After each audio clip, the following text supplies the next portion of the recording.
các bạn cái món bò bỉa cuốn của mình ha. Đã hoàn thành rồi đó các bạn. Bây giờ mình ăn thử rồi nó như thế nào nha.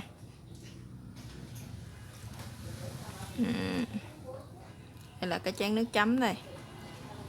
Lên.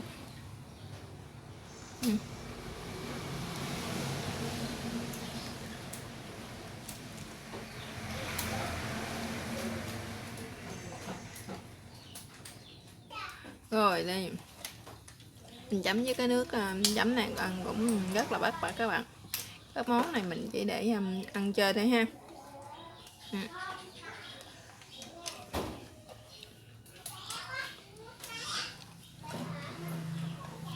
Giờ các bạn muốn biết mình làm như thế nào thì mời tất cả các bạn sẽ vào bếp làm cùng mình nha. Hôm nay mình sẽ làm cái món cuốn nha các bạn. Bò bỉa cuốn ha. Thì nguyên liệu thì mình sẽ có là hem nè. Ở đây là mình sẽ có 200g hem nha các bạn. Ở đây là mình có bì cân cọng nè, bì cân ống này ha. Nguyên liệu đi kèm thì mình sẽ có là bánh tráng nha các bạn.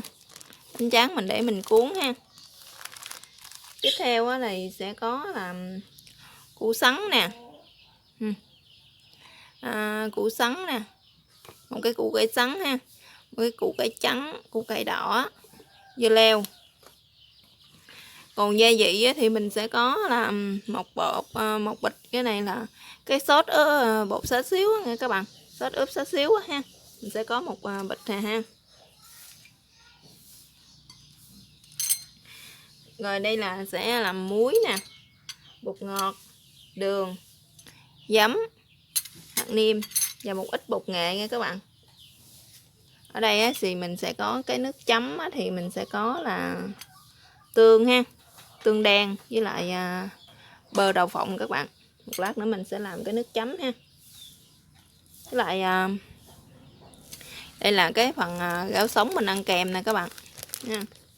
Thì mình có rau thì mình có xà lách nè, húng quế nè, rồi ngò gí nè. Đây các loại rau sống mình ăn kèm. Bây giờ mời tất cả các bạn sẽ vào bếp luôn cùng mình nha. Mì căng này các bạn, mì căng tươi nè ha. Mình sẽ đem ngâm với lại bột nghệ nha các bạn. Một lát mà mình đem ngâm với bột nghệ rồi mình sẽ chiên nó lại ha. Nè, có một ít bột nghệ nè. Mình sẽ thả cho nó vô đây.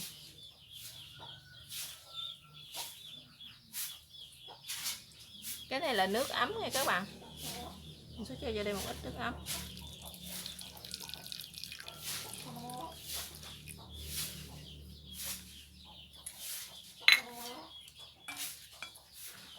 Rồi, cái phần này mình giờ mình để nó đây. Rồi, tới cái phần hem này ha, mình sẽ cắt nó ra, thái sợi đó ra nha các bạn.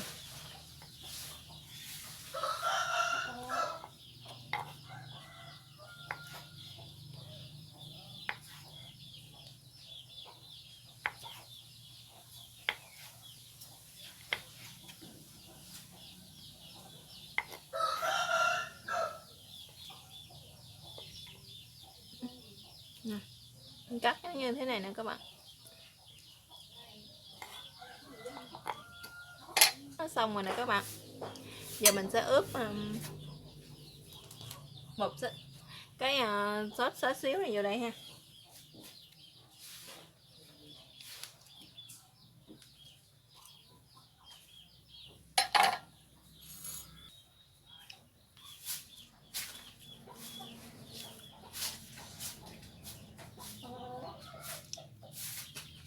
Các bạn cho một muỗng canh ha. Rồi mình sẽ trộn nó lên. Các bạn ướp cái này ha, rồi các bạn để khoảng 15 phút nha các bạn, rồi mình chiên ha. Tới cái phần củ cải này mình cũng sẽ thái sợi nó ra luôn nha các bạn.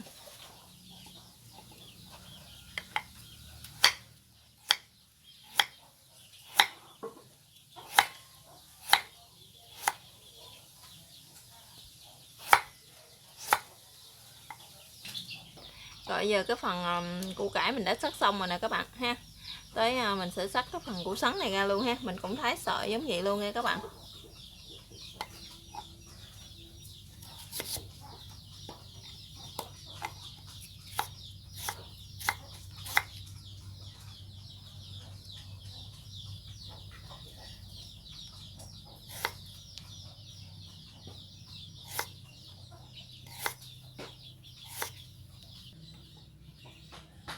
Rồi bây giờ hai cái này mình đã sắc xong hết rồi nè các bạn. Bây giờ mình sẽ đi xào nó nha.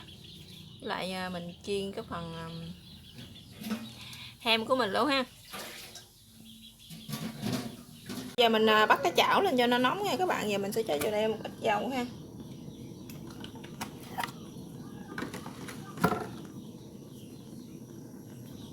Rồi bây giờ mình sẽ cho củ cải vô đây mình xào trước nha. Tại vì cái phần củ sắn của mình nó rất là màu chín.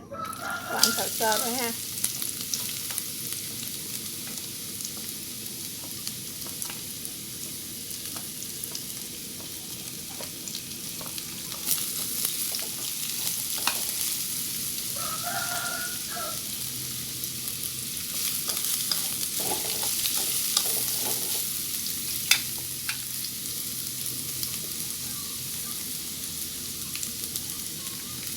Rồi bây giờ mình sẽ cho vào đây một cái muỗng cà phê, 2 muỗng các bạn, hai cái muỗng nhỏ này nè ha, hạt nêm á ha.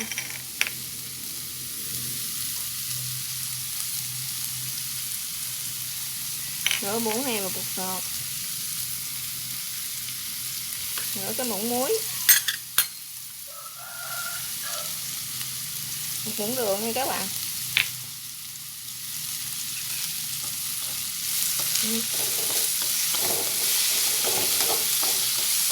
Rồi bây giờ mình đã xào rồi mình sẽ cho củ sắn vào đây luôn.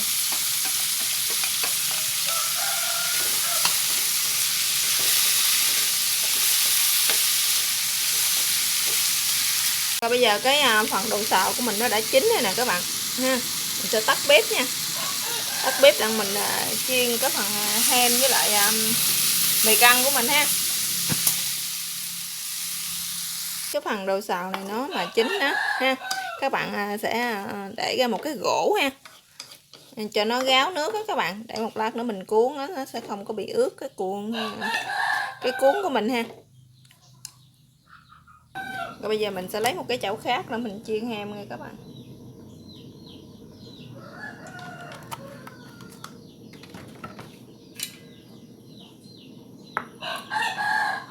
Đợi cho dầu mình sôi ha. Rồi bây giờ dầu của mình nó đã sôi vậy đó các bạn. Giờ mình sẽ để hành vô mình chiên. Các bạn chiên cho nó vàng nha.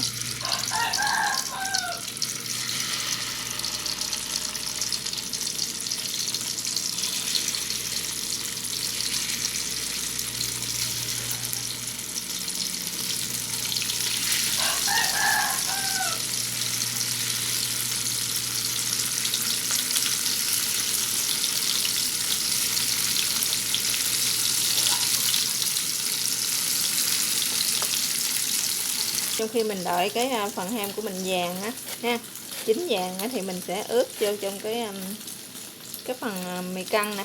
Mình sẽ ướp vô đây một muỗng hạt nêm nha các bạn. Mình đã ngâm nghệ xong, bột nghệ xong rồi đó ha.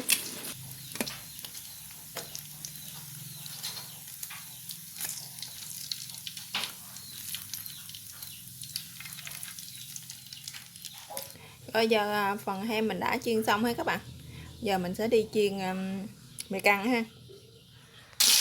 Mình lấy cái chảo mình chiên hem nãy á, giờ mình sẽ chiên mì căng luôn.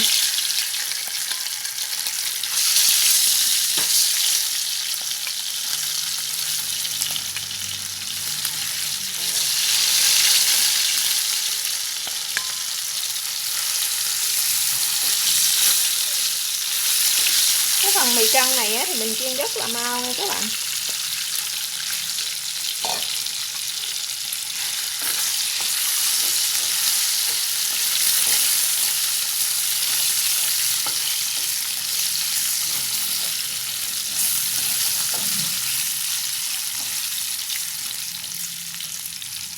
Cái phần mì căng này ha, Mình chiên như thế này nè các bạn là được rồi nè các bạn. Nó vàng vậy ha.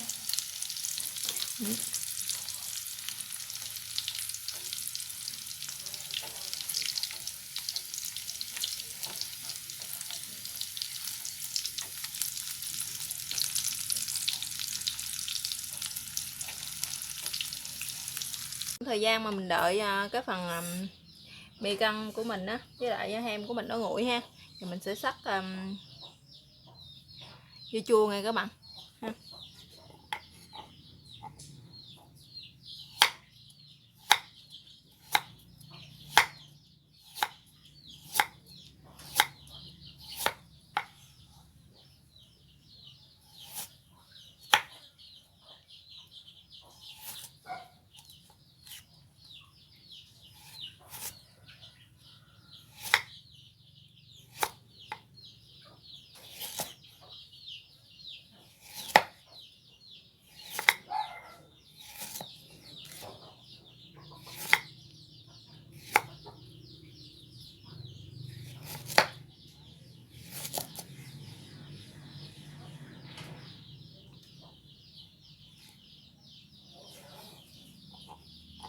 Cái phần sắc dưa chua á, thì cái phần củ cải này nè nha, mình sẽ sắc nhuyễn nha các bạn, kẹt nhuyễn nha.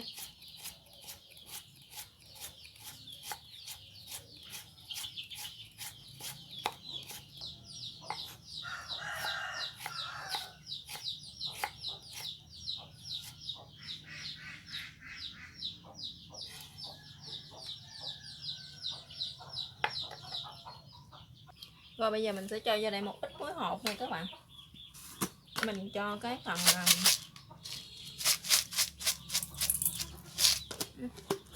củ cải của mình á, nó sẽ mau mềm ha, mà nó sẽ không bị cay.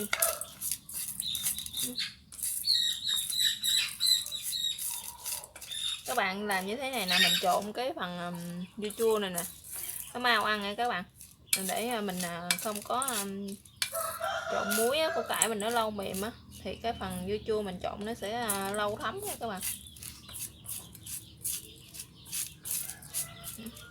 Các bạn để khoảng 5 phút là cải của mình nó mềm rồi đó, là mình trộn dưa chua được rồi đó các bạn.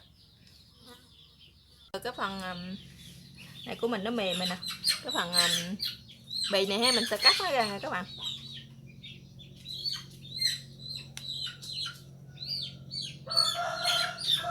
Cắt sợi nó ra luôn ha.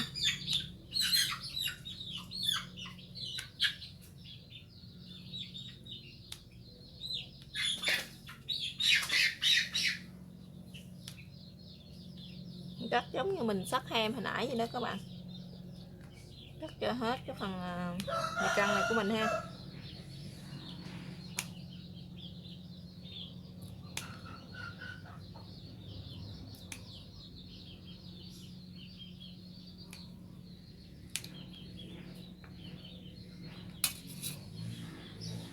Rồi bây giờ bì căng đã sắc xong ha, mình đã cắt xong rồi đó các bạn. Bây giờ mình sẽ đi cuốn nó thôi ha. Rồi, bây giờ mình sẽ cắt cái phần dưa leo này ra nha các bạn. Mình không sắc nó ra mà mình kẻ miếng nó ra ha.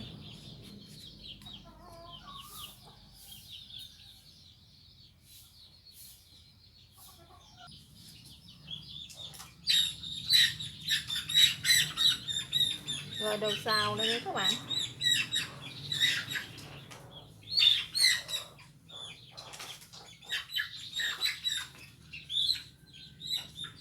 Rồi bắt đầu rau mình sẽ để lên ha.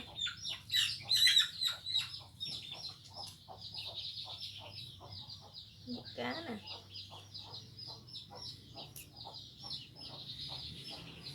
Các bạn nào ăn rau diếp cá thì các bạn để vô ha. Rau thơm nè.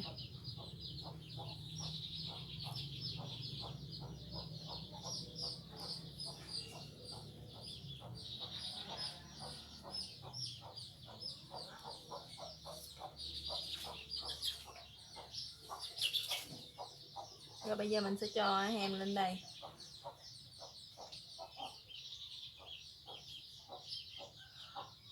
Giờ mày căng luôn nha các bạn.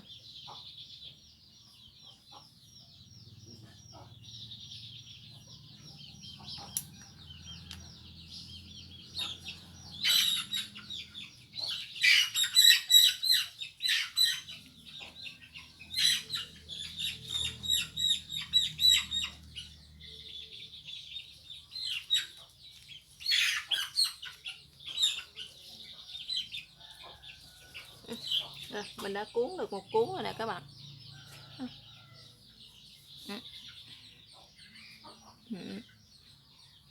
Rồi các bạn cuốn như thế cho đến hết cái phần nguyên liệu của mình nha. Mình đã cuốn xong rồi nè các bạn. Bây giờ mình sẽ đi trộn dưa chua nha. Cái này thì mình đã ngâm nước muối hồi nãy mình cũng đã xả rồi á các bạn ha, để cho ráo rồi nè. Bây giờ mới xong mình đi trộn giấm đường nha. Mình sẽ bắt cái chảo lên nha các bạn. Mình sẽ cho một ít vào đây, một ít bơ đậu phộng hay một muỗng bơ đậu phộng ha.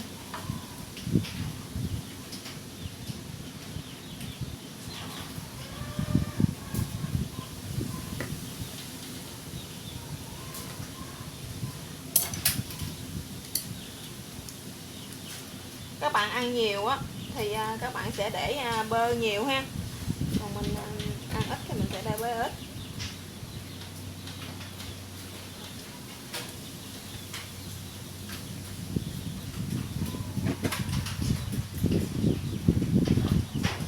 Tương đen này thì mình sẽ cho 2 muỗng.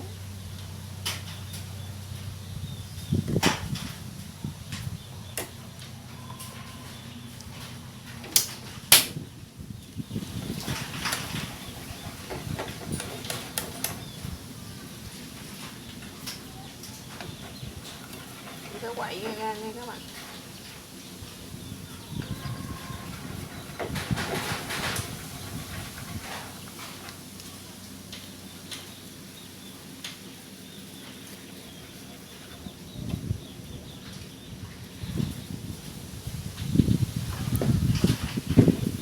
Mình nêm coi nó như thế nào ha. Nếu mà nó vừa ăn thì mình sẽ khỏi cho gia vị vô đây. Nếu mà nó không vừa ăn thì mình sẽ cho gia vị vô thêm nha các bạn.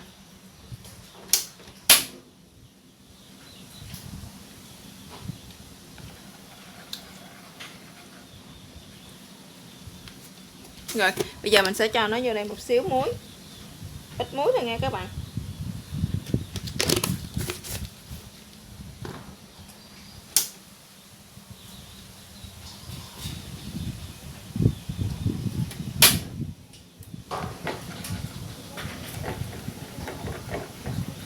Mình quậy nó như thế này ha, thì các bạn thấy nó vừa sôi trở lên đó là mình tắt bếp nè các bạn nha.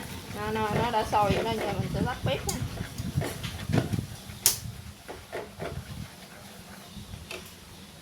Vậy là cái nước chấm của mình vậy nữa là nó đã xong rồi đó các bạn. Bây giờ đã xong rồi nè các bạn. Bây giờ cái chén nước chấm này ha, mình sẽ cho vô đây một ít dưa chua nha các bạn.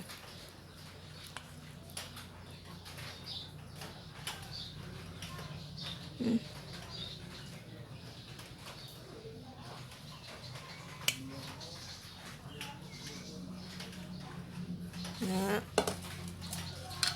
Rồi bây giờ mình sẽ cho vô đây một ít đậu phộng nữa ha.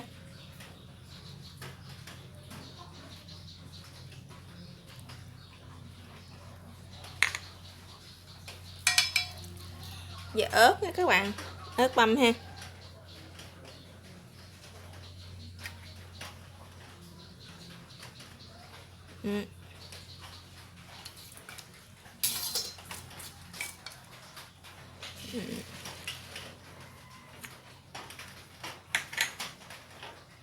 Rồi bây giờ đến đây cái món bò bía mình cuốn á các bạn ha. Bò bía chai mình cuốn nè. Giờ nó đã hoàn thành. Cảm ơn các bạn đã theo dõi video của mình. Chào các bạn và hẹn gặp lại các bạn ha.